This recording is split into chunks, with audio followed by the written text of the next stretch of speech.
লিখে রাখি, না হলে ভুলে যাব কোনটি কিসের দানা। আমরা অনেকেই শীতের সময় অনেক ফুল গাছই করি, কিন্তু পরের বছর দেখা যাচ্ছে সেই গাছটি আর বাজারে আপনি পেলেন না। এই যে ফুলটি দেখছেন, এটি হচ্ছে সুইট উইলিয়াম।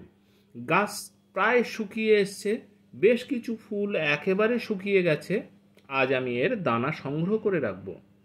শীতের সময় আপনারা ডায়ান্থাস গাছ সহজেই পেয়ে যাবেন, কিন্তু সুইট উইলিয়াম সব জায়গায় পাবেন না। যদি আপনারা সুইট উইলিয়াম করে থাকেন, অবশ্যই এর দানা আমার মতোই সংগ্রহ করে রাখুন, তাহলে আর আপনাকে নতুন করে চারা কিনতে হবে না। ডায়ান্থাস গাছের তুলনায় সুইট উইলিয়ামের চারাও বেশ দামি। আর আমার মতো এরকম যদি আপনি বেশ কিছুটা ফুল, মানে শুকনো ফুল যদি আপনি সংগ্রহ করে রাখতে পারেন, তাহলে নেক্সট ইয়ার আপনি প্রচুর পরিমাণে এই সুইট উইলিয়ামের চারা আপনি সহজেই তৈরি করতে পারবেন। আর আমার চ্যানেলে ভিডিও তো দেয়াই আছে, কিভাবে আপনি মাটি শোধন করবেন, কিভাবে তাতে আপনি ফুলের দানা ছড়াবেন, কিভাবে চারা প্রতিস্থাপন করবেন, সব কিছু আমি শেয়ার করি।